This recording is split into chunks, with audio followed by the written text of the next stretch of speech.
This is Ryan Hillier reporting for the NB Media Co-op. It's a beautiful Saturday morning here in Moncton, New Brunswick at the market. We're going to ask some people what they think about the relationship between business and government. I think for our citizens to be properly taken care of, corporations need to be taxed higher, and that money should be contributing to social services. I think our government shouldn't be for sale. And I think, for us to be not ruled, but governed by an independent government, there needs to be a separation between corporations and government entities. I think for a long time, Irving has held a lot of control over how the province is run. I think with great money comes great power, but I think that power should also come with a responsibility, and I think Irving should be contributing to public wellness more than it does, instead of just using it as a place to exploit to make some cash.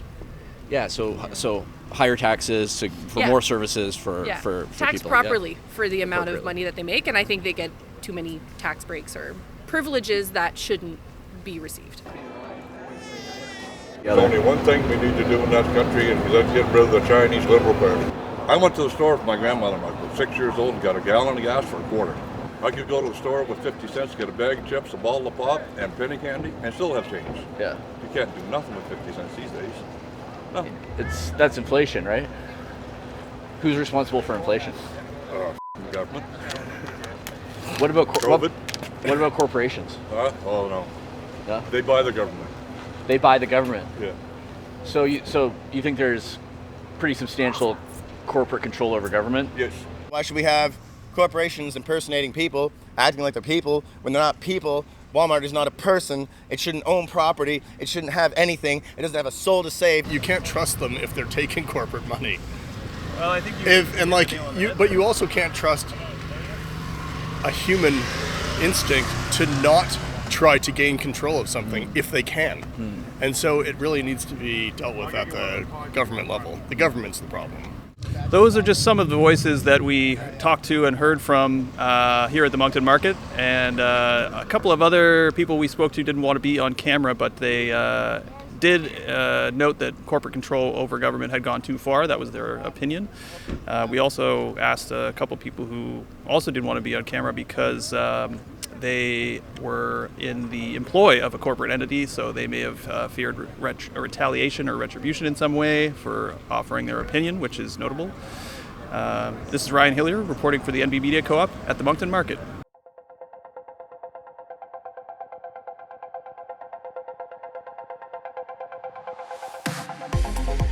Hello and welcome to the NB Media Co-op. I'm Ryan Hillier. Today we're speaking with Nora Laredo about her latest book, Corporate Control, an illuminating examination of the power that business interests hold in Canadian society and politics, and how these interests came to dominate many facets of our lives. Nora is a writer, journalist, and podcast producer. She's the editor at the Canadian Association of Labour Media and the co-host of the popular political podcast Sandy and Nora Talk Politics and the Daily News. Nora is the author of 5 nonfiction books and writes for magazine and online publications in Canada and the US. Her 2021 book, Spin Doctors, was shortlisted for the 2022 Mavis Gallant Prize for Nonfiction. Nora, thanks for joining us and welcome back to the NB Media Co-op. Thanks, I'm happy to be here. Yeah, so I wanted to start by getting you to set the scene for us and give us the context for this book that you laid out in the previous volume, The Social Safety Net, in the series, the establishment of the welfare state, All of it. and then the evolution of this corporate control over that state that you examine in this volume. Yeah, so I mean, I had just been off of writing Spin Doctors, and Spin Doctors was huge. I mean, it was like huge, not as in like an amazing success. It should have been, but it wasn't. It was a giant book. It was 135,000 words, and I was writing for Fernwood Publishing, which is an amazing independent publisher in Canada. And I was like pushing on this, like, we need to tell the full story. It's going to be long, whatever. As that's like come out and pandemic restrictions loosen and I'm traveling a little bit more, I get in a conversation with this guy who I had tried to publish with years earlier and it didn't work out. And I'm like, we just need to talk about the state of things in this country. And he's like, totally. And I'm in Edmonton and I'm writing down like how to do it. And I'm like, okay, here's the thing. It's going to be bigger than my last book.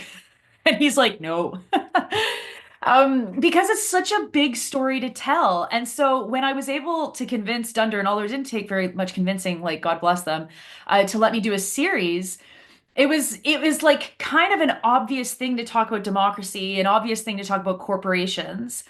But then it was like, how do you start telling that story? And that's how the social safety net came about. So it was like we have an affordability crisis, we have a profits crisis, as in there's too many profits, and we need to kind of set the table for what Canada is and what Canadians understand Canada to be, and that passed through talking about the social safety net, which was really fun to write about, really depressing to write about as well. And at the end of that book, there's like this, and here's the path forward. This is all we need to do. Here's the reform path forward, which is just going to keep us spinning, but will make things a little bit better. Here's the revolutionary path forward. The end. Then I get to write corporate control, and it's like there's no solutions in this one. There's no solutions other than the corporations have way too much power. And in that sense, the solutions are obvious and easy and should be clear enough to people reading it. But this was the book where I was really able to dive into what happened from the Canada of 1900 until 1979, where everything that we were doing was in the service of building a nation that could stand on its own 2 feet away from Mother England. And there's racist reasons for doing that. There are colonial reasons for doing that. We were not at all unique in the world. We're following global trends. And then everything changes in 1978, 79, 80, 81. And we see this incredible shift, this revolutionary shift of our economy. And 40 years later, every single problem that we have goes back to that revolutionary shift. And so I set out to talk about the things that have been rendered invisible or have been obscured by facts or not being obscured by people giving different facts or not talking about it at all, and allowing people to see, oh, like it is a joke that Canada's 3 oil companies in a trench coat, but the joke comes from somewhere. Like Mm. all good jokes, it's like pretty true. And not only do we sense it's true, here's how. And I tried to lay that out. Yeah, I think it has the best elements of a good history book. It has the best elements of an economics lecture, a manifesto in some ways. But I want to get into the kind of the some of the main points that you hit. You kind of draw on these 2 royal commissions that were created under Pierre Trudeau's Liberal government, the Royal Commission on Corporate Concentration and the Royal Commission on the Economic Union and Development Prospects for Canada, also known as Yeah. the MacDonald Commission. Yeah. So what were the findings of those commissions, and like what were their recommendations, and were they implemented? Right. And that's also like the other MacDonald Commission, because lefties will remember the MacDonald Commission that investigated the infiltration of the RCMP in the Communist Party, which happened at the same time. Because, at one point, everyone in this country was named MacDonald, right? So these are 2 very different commissions. And even though they happen not long after each other, I think there's 6 years between the 2 of them, the economic forces have really changed in the world and things are different. So the first commission that you mentioned on corporate concentration is so amazing. It's so fascinating. I absolutely love this.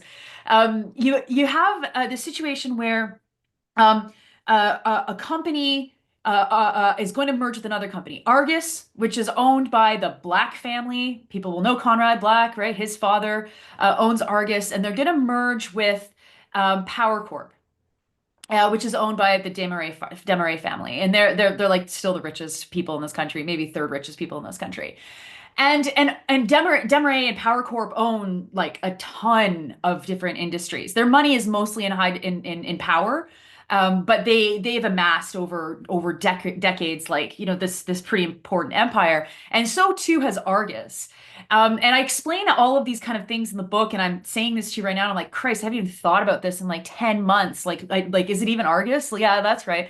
Yeah, you're right. But it would have created a concentration within the corporate world that Canadians were uncomfortable with, because Canadians were really like they benefited from free market capitalism in a social democratic system, right? So Canadians understood that, oh, for capitalism to work, you need all of these like market stalls, and they're all competing against each other, and the market stalls are going to come up with the best price because that's how capitalism is supposed to work. And so, in particular, what really worried politicians was that Argus owned a bunch of media outlets, and so did Power Corp. And the merger would have concentrated media as well as other really important industries. So they have this Royal Commission, and I just love this so much. The commission's like, you know what? Actually, this is good. This is actually good. This is efficient to do mergers, and we should be promoting the convergence of corporations in this country. This is actually totally, totally good.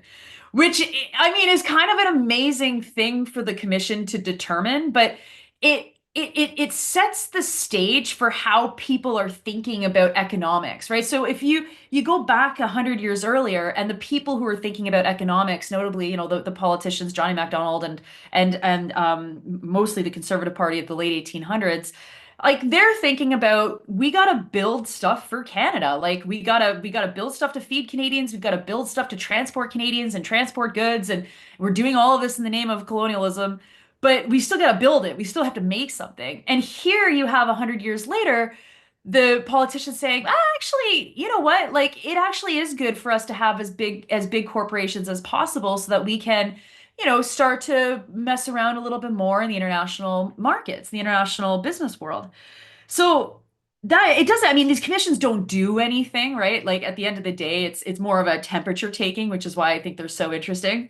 But a couple of years later, there's another commission, the MacDonald Commission, which really takes the temperature of Canadians and the economy and their future. And I mean, I read the whole thing. It's like 1,200 pages. You all should read it. It is so fun to read, and it is really remarkable because there's stuff like, like climate change is really in people's minds, and they're really worried about climate change, and there's some pretty progressive recommendations on that. They recommend abolishing the Senate for, I mean, obvious reasons.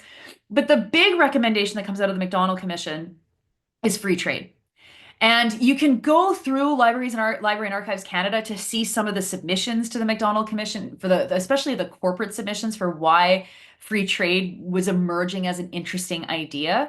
It mostly boiled down to corporations in Canada knew that if they were going to be internationally competitive, they needed access to a market of 100 million people. And the United States is right there. So obviously that's going to be where they were looking. And it was a huge commission. I mean, they had panels all over Canada. They had thousands of submissions. It wasn't just corporations, of course, that participated. There were not-for-profits and social movement organizations and individuals. And they did 2 rounds of consultations. And in the end, because it was started by Trudeau and Mulroney was elected by the time it was finished, Mulroney was like, yeah, I'm not really going to pay too much attention to this. And he doesn't actually impose any of the recommendations of the commission, except free trade lingers as this idea that, of course, becomes Mulroney's biggest issue. Yeah, and I mean the free trade agreement definitely changed. Well, you had Brian Mulroney's Conservative government, and then Jean Chrétien kind of took that to the next level. It definitely changed the nature of Canada's relationship with the U.S. and the rest of the world. And you describe in the book how really free trade was implemented without public consultation, and there was other things like GST and monetary policy, but really it was basically pushed through. Can you talk a bit about the lack of consultation and who actually was really pushing for free trade to begin with? Yeah, well, actually, I wouldn't even call it a lack of consultation. I would say that it was completely ignoring the will of the people, because the free trade, rises at the same time as really the high point of social movement organizing in Canada, and not just around trade. Of course, the women's movement's also at its peak at this point as well. And it's this massive grassroots movement of people who can see that free trade is going to change everything. So we owe Linda McQuaig a huge debt of gratitude for all the research that she did in the 1990s on all of these negotiations and who was pushing what. The Canadians were really pushing, the Canadians, as in like our corporate leaders, were really pushing for free trade. Again, likely because they wanted access to that 100 million person plus market. And they knew that Canadians would not accept it if it was something that that they thought Americans were pushing, that would make Canadians recoil, obviously. And so they had the task of trying to find Canadian reasons and explanations and defenses for free trade that a Canadian would go, oh, maybe I can accept that. And they pushed them a lot through the 1980s and into the 1990s. But ultimately, Canadians never voted for free trade. Not in that we didn't get a referendum and we didn't get a vote, but we never voted for a party that also was pro free trade. You know, the like Mulroney squeaked into his election in the 1990s, not because of his amazing work on free trade, but just because of the political polls shifting on the other parties as well, and how Canadians were deciding where to park their vote in that election. So it gets kind of passed as this controversial thing that Canadians didn't really want, and then more than that, through groups like the Action Canada Network, we're really, really, really, really struggling against. And it's actually so fascinating because all of that history has been erased.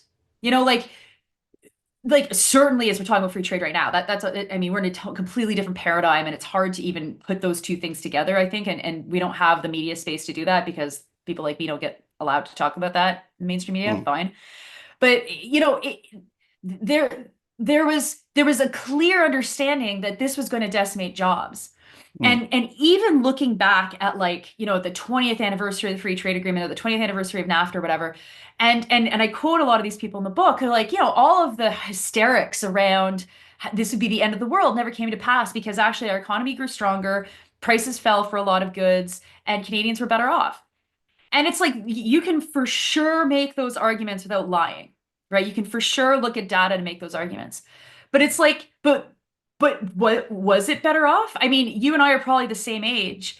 Like we living under the shadow of my dad's job is about to go and I'm moving across Canada, like so fundamentally marked the millennial generation in a real psychologically deep way. I don't get into this in the book. I actually wrote this after, and it's like maybe I'll write more about this later on.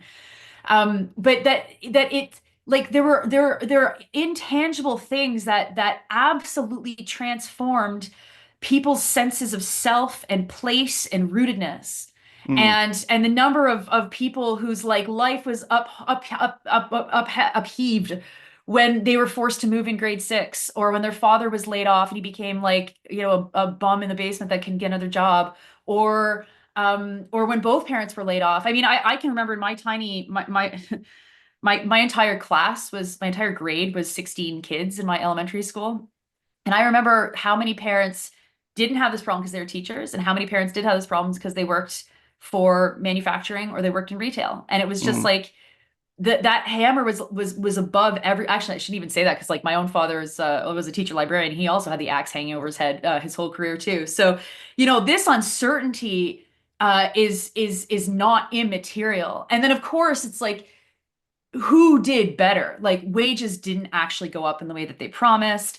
And the ultimate result of all of this is maybe even if people did okay in the early 2000s as a result of free trade, we are seeing today what happens when we completely outsource our sovereignty to the markets. We're like, oh no, we can't can't do anything. We gotta beg the World Trade Organization or the United States or whatever, right? Like our sovereignty has never been so limited. Yeah, I wanted to pick up on what you were saying about the uncertainty and the insecurity. I mean, the free trade, when you look at it, I think in retrospect, it really was more about the mobility of capital, and there's two parts of that, right? There's the mobility of capital to move across borders, and then there's labor mobility, which is also very in vogue right now.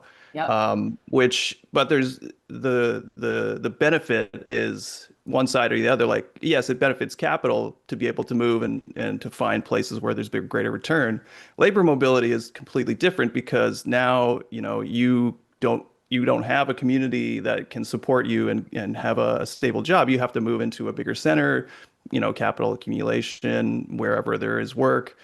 I mean, I'm sure lots of people from our generation went out west. My own father, from the previous generation definitely went out west and then came back. I did the same thing. Mhm. So I'm sure that, so many people can relate to that. There was so many, booms and busts in the oil, market that led to that kind of thing. Um, but maybe moving on to crown corporations. This is Yeah. something that I think, is so integral to that part of history, the Mulrooney era, the Chrétien era, the crown corporations, which have played such a big role in shaping kind of Canadians' self-perception, the Yeah. national identity that's so integral, and we see such a different picture now. You give the example in the book of the Polymer Corporation in Sarnia, which was this massive investment by the government during the Second World War, Hmm. which resulted in Sarnia having the highest number of PhDs in Crazy. 1960 Yeah. in Canada. So maybe can you go over the rise of some of these corporations and the privatization of some of them in the post-war era?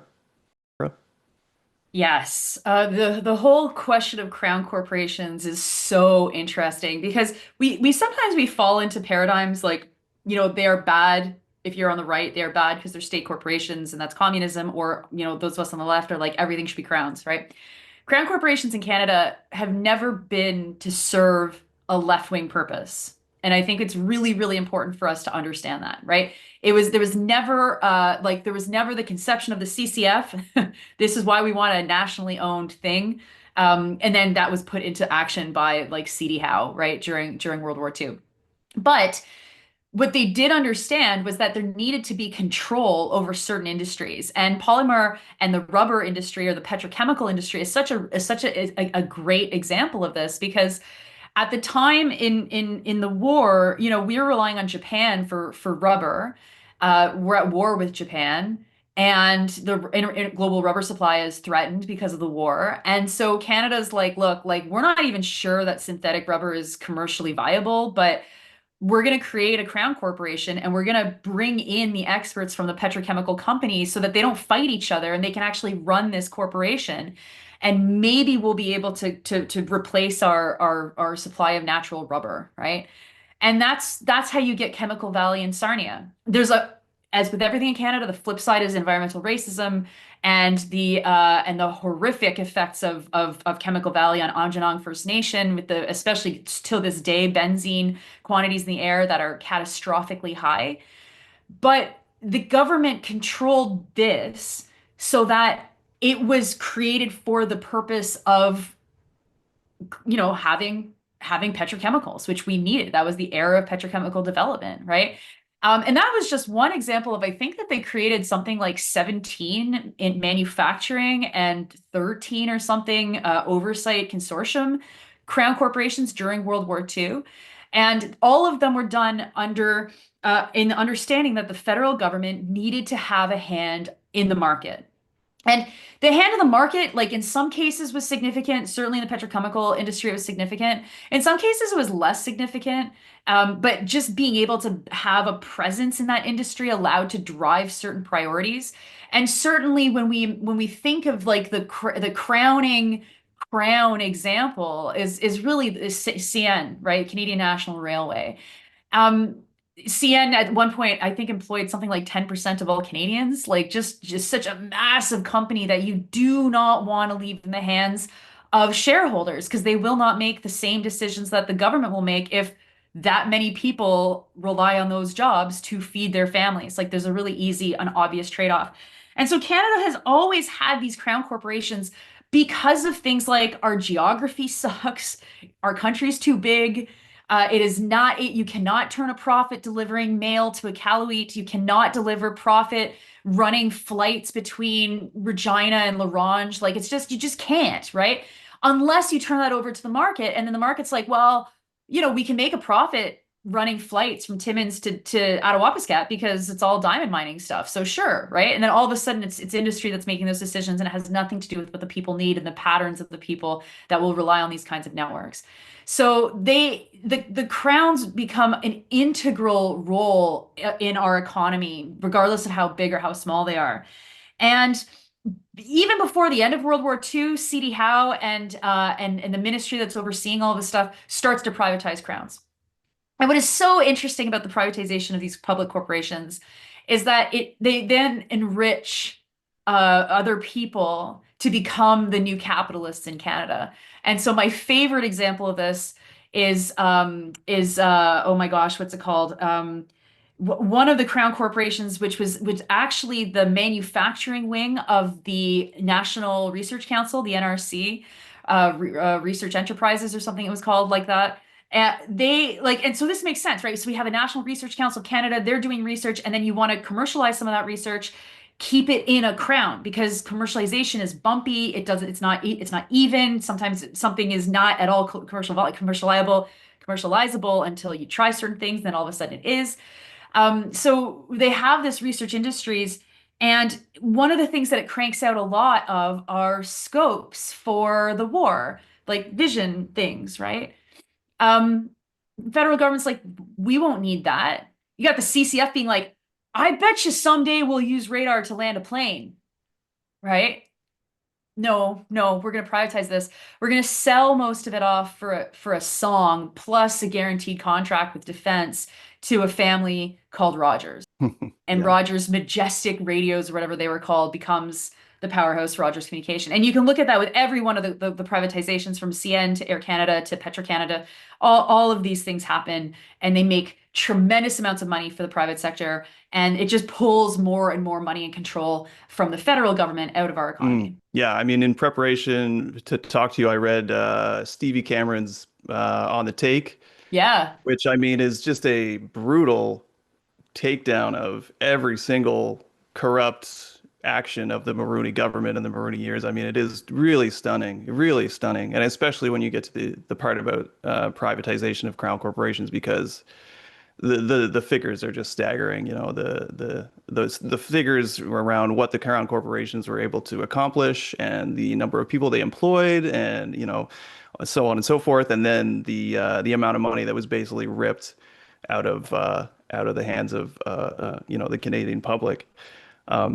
So really, really stunning. There's so much, there's so much in that book that Yeah. I kept thinking about when I was going through your book. But let's jump into housing, because this is such a huge issue right now. The Yeah. financialization of housing,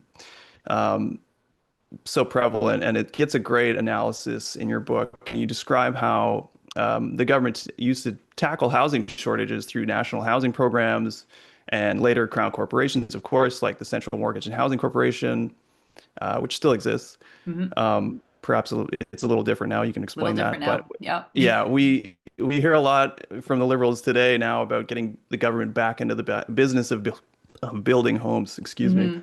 Mhm. So can you just talk a little bit about the evolution of housing policy from, the war era into this neoliberal era? Yeah, well, just like any other aspect that government was trying to grapple with in the 1960s, coming out of World War II, there was a massive housing crisis. And the housing crisis, it wasn't just related to people coming home from the war. It was also just that housing was old. Like, I have the stats in the book, just how many houses were still heated by coke, which is just a horrible way to heat a house, a coke and coal. How many houses didn't have indoor plumbing, this kind of thing. And by the end of the 1940s, families were living in tents because there just wasn't enough affordable housing or housing at all.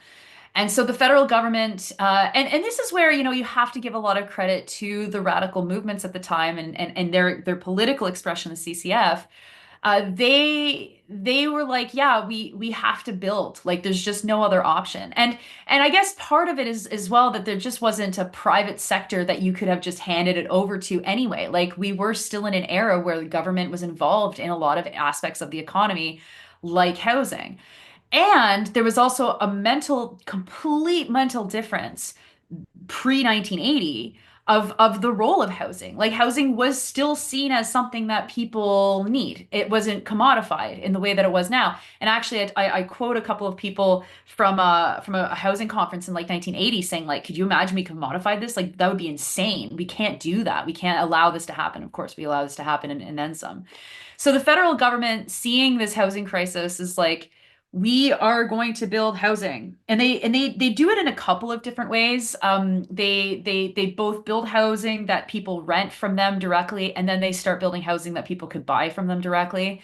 And they build so many units that, like, I think in 1976 of all the housing that was built in Canada, the majority of it was built by the federal government. Like it's kind of nuts.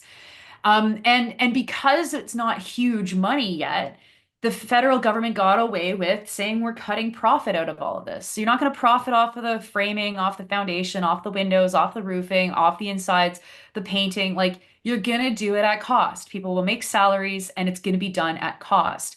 And so it creates these houses that many of you all probably grew up in that cost upwards of $80,000 for a 3-bedroom house in adjusted numbers, not back then numbers, right? So how do we go from $80,000 for a single detached 3-bedroom home to today? I mean, Christ, like could be upwards of $2 million. Well, it's all profit. It's all profit. It's all allowing the market to decide what kind of housing, where to build it, what it's going to look like, how completely useless it might be inside. Certainly when we're talking about condos, like they get real useless really quick with some of the spacing that people are given. And the federal government washes its hands of its housing responsibilities. CMHC, as you say, continues to exist. They backstop mortgages in Canada. So they just make sure that the financing can be there so there's not a crash. But that's the level of regulation, which is just like, okay, like what about the actual building of houses, right? Which is why the whole like argument as it stands right now is just so ridiculous because it's like, it's demand, it's supply, there's more people here than we can accept. There's no, and it's just like, shut up. No, what it is there's no planning. There's no planning. And it's funny because planning, is not a left-wing thing. I mean, planning is something all parties did at some point to imagine what they want Canada to look like. But a planned economy and a planned understanding of humans and their movement and their work and their that is a deeply left-wing thing. And there's no conversation of planning anything at all anymore. Like God bless the few social planning councils that still exist in this country, and they can trace their roots right back to like the League for Social Reconstruction in the 1930s, right? It's incredible. But we don't plan things anymore because we don't control them anymore. Yeah, I would say that the closest you would get to that is maybe on some municipal governments that level. But yeah, and I mean, go to your point about the CMHC. I mean, even the insurance part, I don't think it's greatly reduced because there was basically, I think 2020, 2021, when there was that huge boom in housing prices, there was a total divergence of who was insuring mortgages, and you can see it on a chart. CBC actually did a story on it in 2021 or 2022, where it just totally diverged. And so CMHC isn't even the major insurer of mortgages anymore.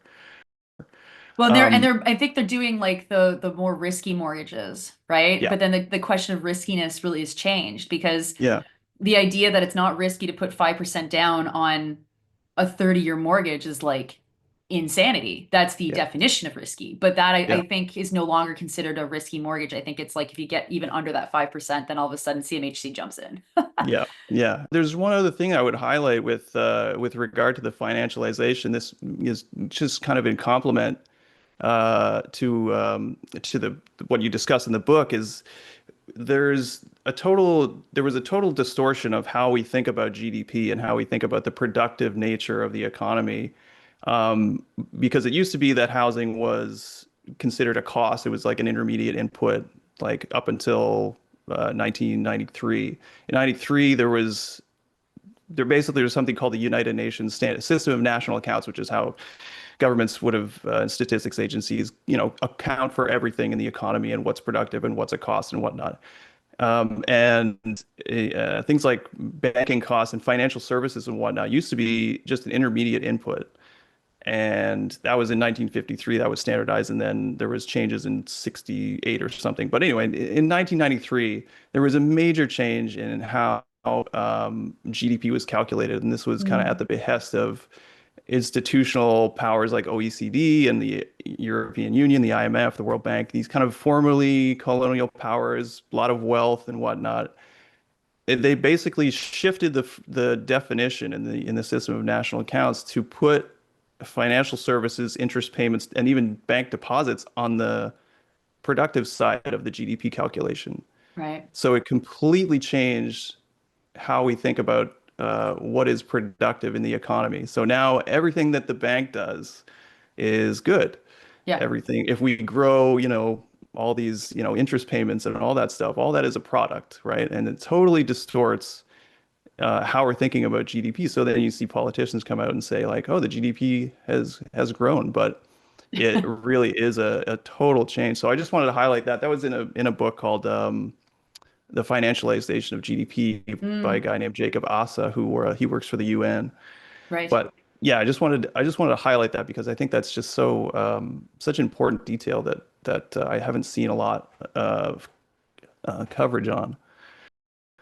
Well, and But also like yeah. it also explains too why in the era of neoliberalism in Canada, why the financial sector becomes so important, right? So we have this situation where, okay, so our manufacturing finally, even if we have a market of 100 million people, we can't compete with cheaper goods from other parts of the world, which they identified back then, but here we are witnessing in real time.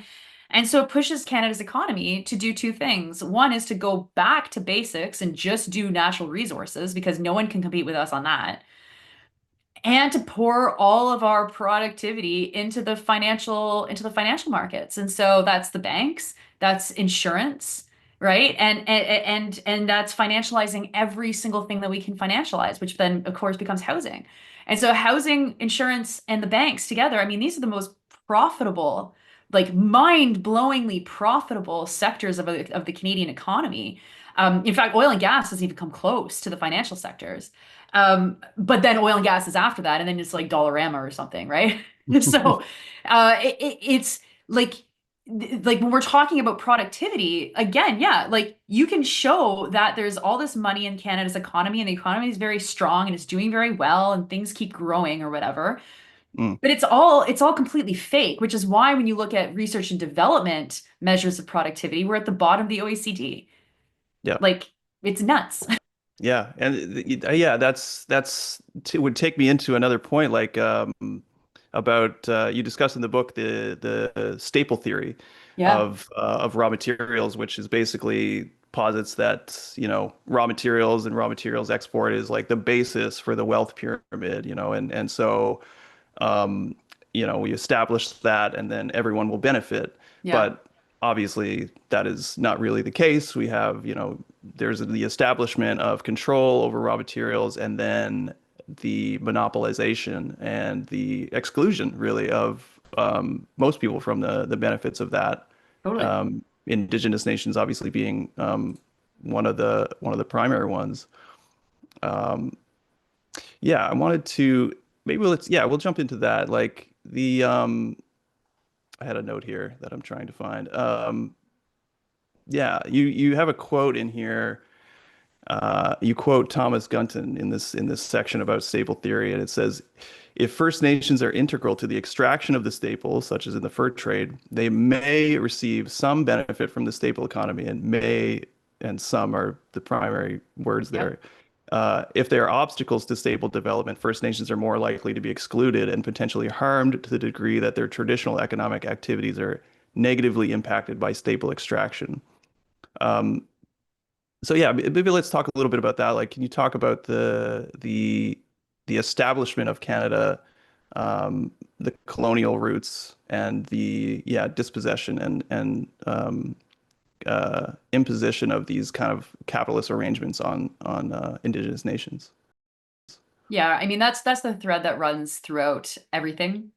And I spend a lot of time in the first book talking about how how it's really important to see social services as being something that was critical to building the nation and building the white Christian nation, which is why, we can be at the same time proud that we have a public healthcare system, but then also look at all of the unbelievable medical inequities that exist within the healthcare system, and not just inequities, but that the healthcare system has been used to cause harm. And so when you move into the economy, I mean, it becomes it's just as obvious, but in a different way, which is, of course, when I've already talked about Chemical Valley and Amjinang First Nation bearing the brunt of that.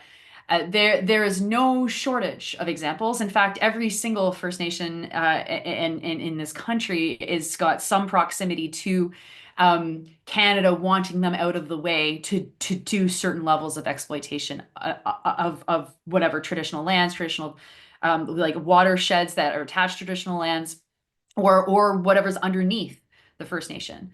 And so this is, and I'm not even to say nothing about, the Arctic and the Inuit people who, of course, are just, moved by the federal government, just move, as population settlement priorities change, as, asserting Arctic sovereignty changes and all this kind of thing.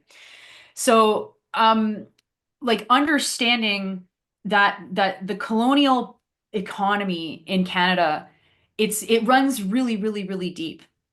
And when we joined this global rush to integrate our economies around the world, we also joined with other economies doing the same thing with people in their own countries in similar situations, right?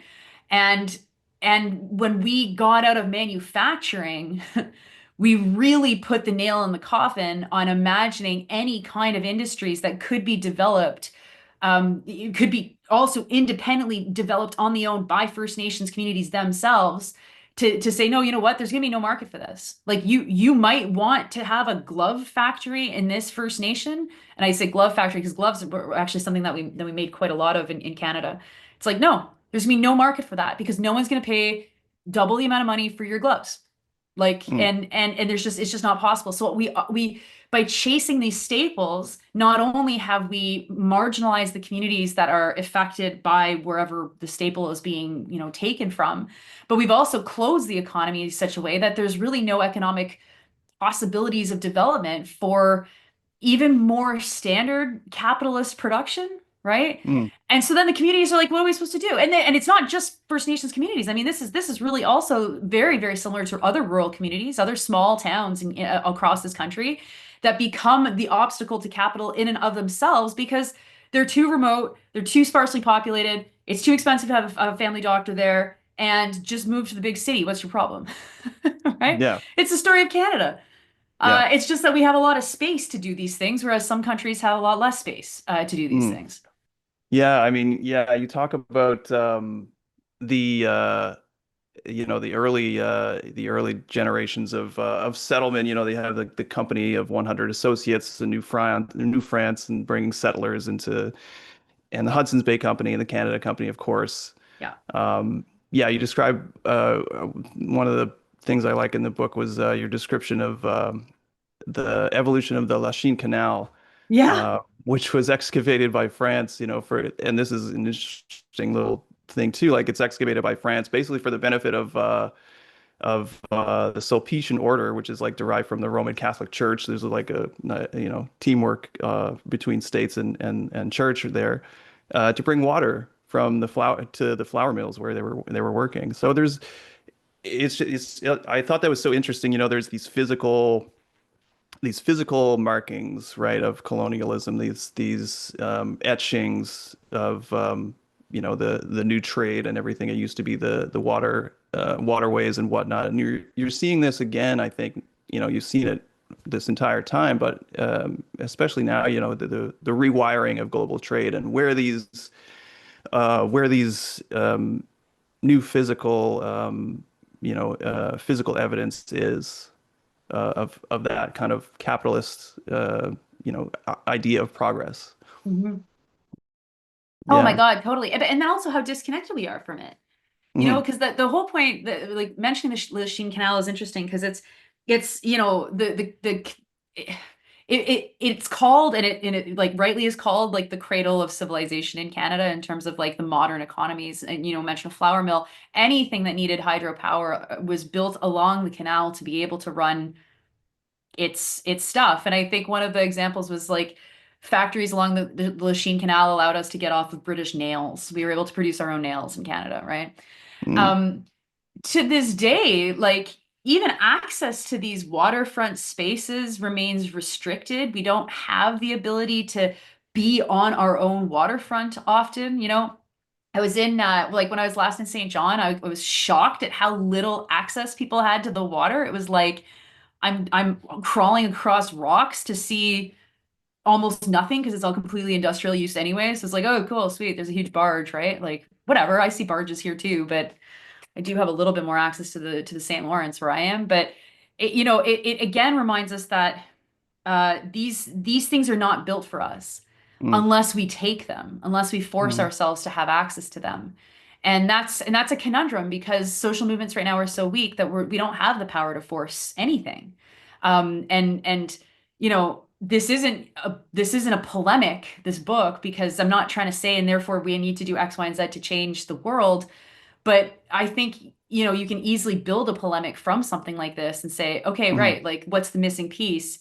And it's that understanding our history and understanding why things were where they were. Why was Montreal such an important city? Why did Toronto become such an important city? Why is Calgary such an important city? What are their connections? What are their colonial collections of like the connections of Bay Street to Northern Ontario, Bay Street to mining projects around the world, right? This is all stuff Hmm. that like those of us that seep on the left understand or know about or read about or are interested in.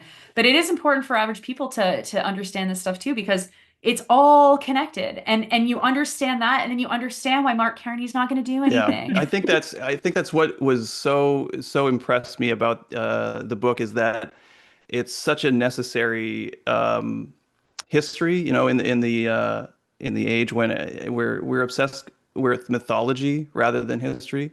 I think especially, you know, we're seeing so much rhetoric in the election, which is it's mythological rhetoric. Like it doesn't correctly look at history. But this is your book is, I think, such a vital tool for recentering people's understanding of history and putting it in you know, connecting the dots. So it Mhm. really is something that I think is super valuable. And yeah, I hope people will latch on to it and have a lot of discussions about it. But maybe we can start to wrap up a little bit and move into kind of a discussion on some of the contemporary themes that are connected to the things that you raise in your book. Um, you know, we're seeing, I think, such a the capitalist crisis is, you know, worsening. We can see that every day. Yeah. This crisis of, you know, where is capitalism going and what, you know, where is it heading and what does it do for us? I think more and more people are kind of questioning what the benefit is. Mhm. The results of, yeah, the pursuit of profit at any cost, the pursuit of you know, exchange value at the expense of ever greater numbers of people. So we have housing precarity, we have, you know, climate disaster, we have the exploitation of migrant labor. These are all connected Yeah. to the underlying reality of capitalism as the system that has outlived its usefulness, basically, and it's become really predatory. It's starting Mhm. to yeah, like feed on human beings in a number of ways and human security. Um, so how are you viewing some of the strategies that are, you know, being talked about right now with in the corporate realm as well as the political realm and the connection between those, like the use of technology, the use of AI as a way to spur productivity. These, Yeah. you know, these things are these innovative solutions, or is this just, you know, more of the same, a way for more exploitation to take place? Yeah, well, I mean, I like the thing about capitalism is it's very slippery, and we are in a moment where it's transforming itself to meet whatever this new kind of organization of the world is, right? Like it's in many ways we can use the shorthand fascism is coming back and talk about fascism in a very popular way. Popular not as in people love it, but popular as in average people can talk about it. But we actually don't know what fascism looks like in globalized capitalism. Like this is a really interesting kind of missing piece. what is a fascist nationalist order in a world where you're globally networked, where your economy is completely globally networked. And we're seeing Donald Trump like figure out that it's kind of hard to like actually mess with, right? And so in this moment of like real confusing change, we also have like a real crisis of talent. Like, the people running our government, like there's a real lack of intellectualism, a real lack of intellectualism. And Mark Carney comes out around, he's like a guy that can put together sentences and has done a PhD, and you're like, holy shit, like Yeah. that's incredible. Like that guy's, oh my God. And I mean, the problem, of course, is that Carney is not going to bring a new generation of intellectuals into governing. And not that intellectuals are the ones you want governing necessarily, but there is no intellectual foundation for any of these political projects any longer, Mm. which is a problem because then you really don't know what the plan is and where they're going. And that's where I think that these technological innovations jump in and say, oh, well, the solution is AI. And you're like, but AI is nothing. Like, what is AI? That is nothing. And it's like, oh, but it's totally the solution. So like, okay, like Yeah. that doesn't seem like a solution. That seems like you're saying random words and you're hoping that I Yeah. go, oh, okay, that sounds fine. But I do know like there is some pretty interesting things happening. And people in different parts of like industries that kind of understand that like it's life or death. That's where you are able to see some interesting possibilities emerge, of being like, ooh, maybe we have to actually try something totally different. My partner's a chemistry professor, and he's at a conference right now on plastic, and the industry people are like the single ban use, it's ridiculous, not going to work, but a lot of them are really concerned about plastic as well because it's like it's their industry and they live on the planet as well, and these are not the people making the money, right? These are people thinking about plastic. And for me, I'm like, yeah, like if there was any intelligence within the federal government, then you would be really pumping money into industries that are saying, we want to survive and we actually don't need to exploit the environment.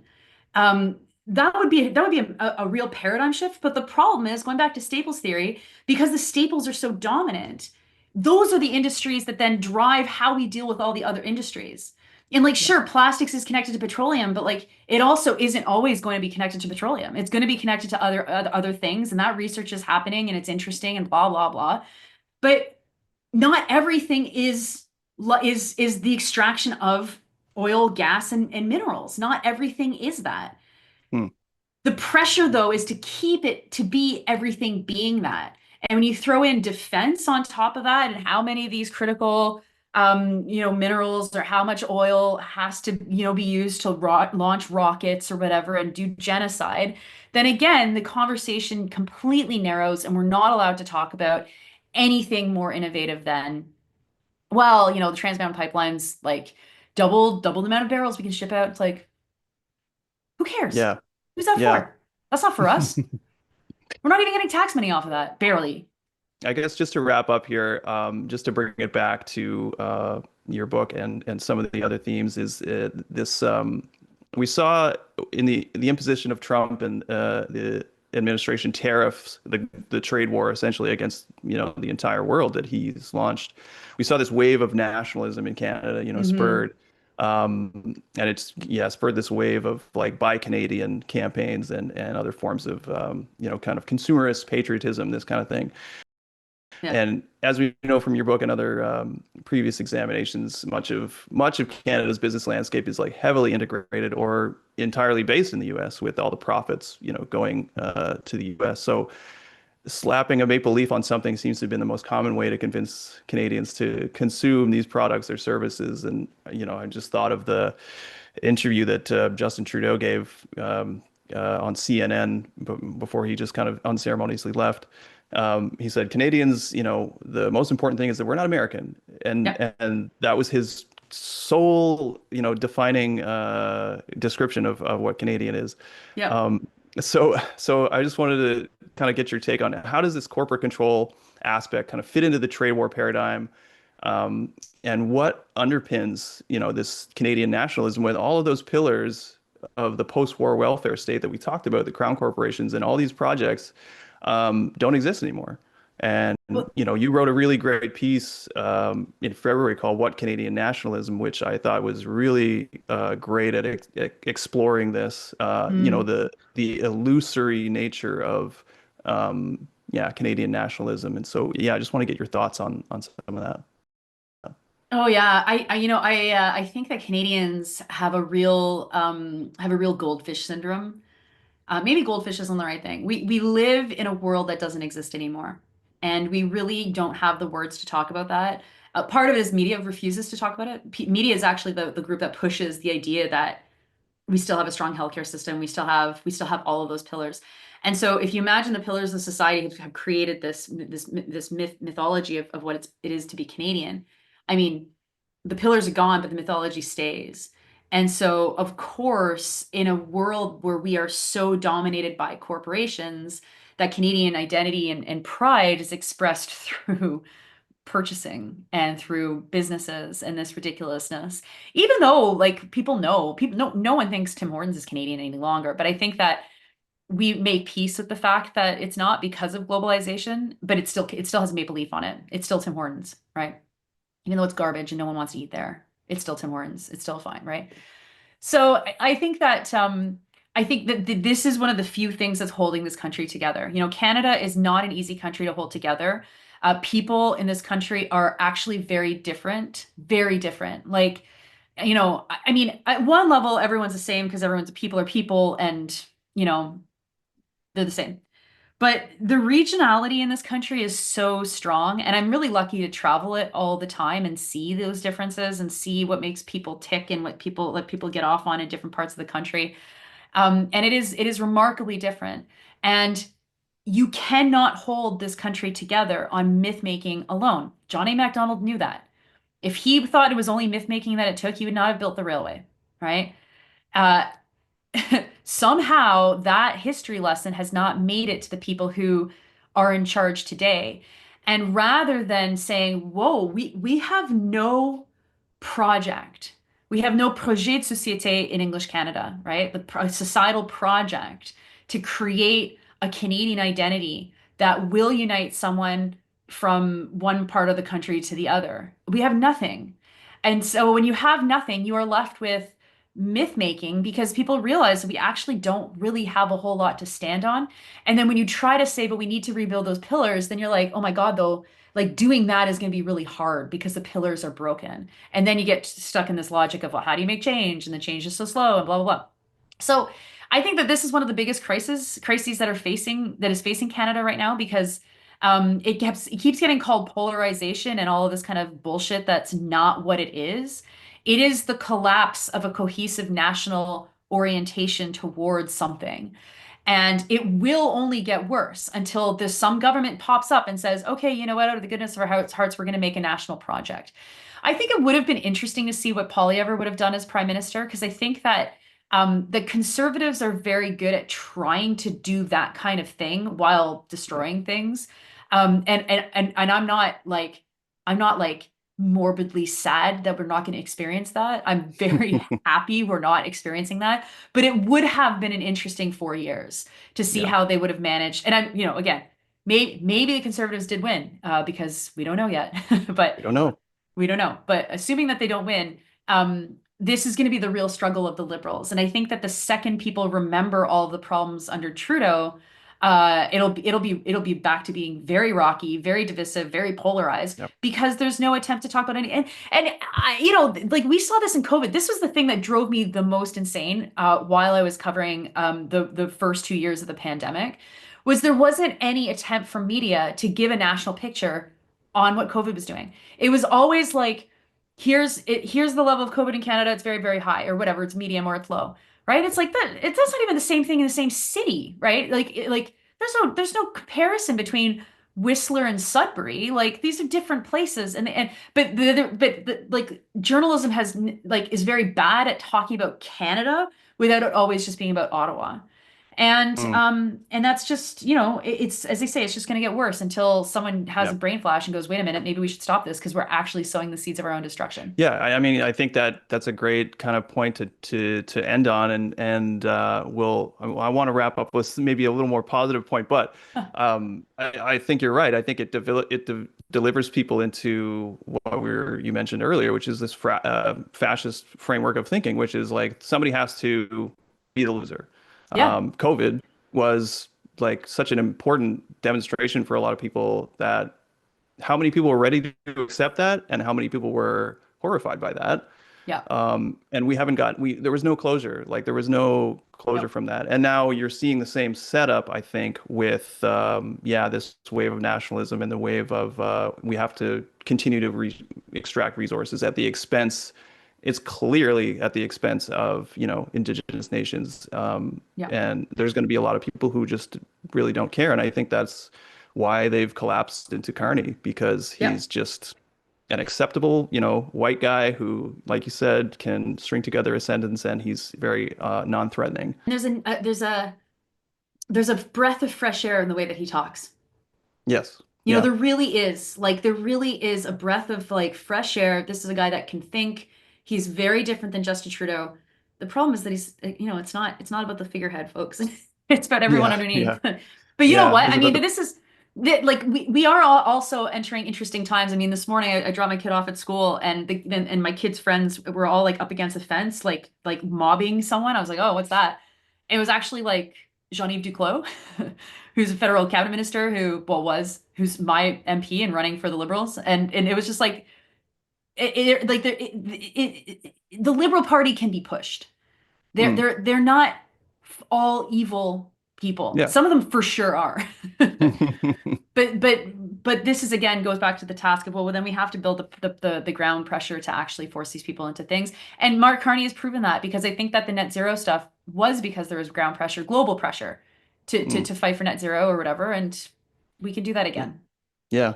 Yeah. Well, Nora, the discussion, and we've really only scratched the surface. I'm sure we could go on for a couple more hours, but we'll wrap it up here. And I always try and wrap up with people by asking, where is your optimism coming from? And where is your, hope for the future coming from? Where are you finding it? I am optimistic. I mean, people are always great. Like when I say that people are all different, they're also all the same as well, and they're all great. And so I'm optimistic in that we're still alive, and not only are we alive, but our cities still kind of function, our towns still kind of function, the roads are not totally blown out. Like we can get around, and we have a tremendous base to operate from, and frankly, going from almost zero is like so full of possibilities. Like I Yeah. think that is really, really cool. Yeah. We really can start from scratch in a lot of situations. And I just got involved in the last year in a national research organization that was very struggling internally and on a collision course to not existing any longer. And it was really an amazing process to fix all of that and to now be in a very good spot. And so it's just like, no, these things are fully possible.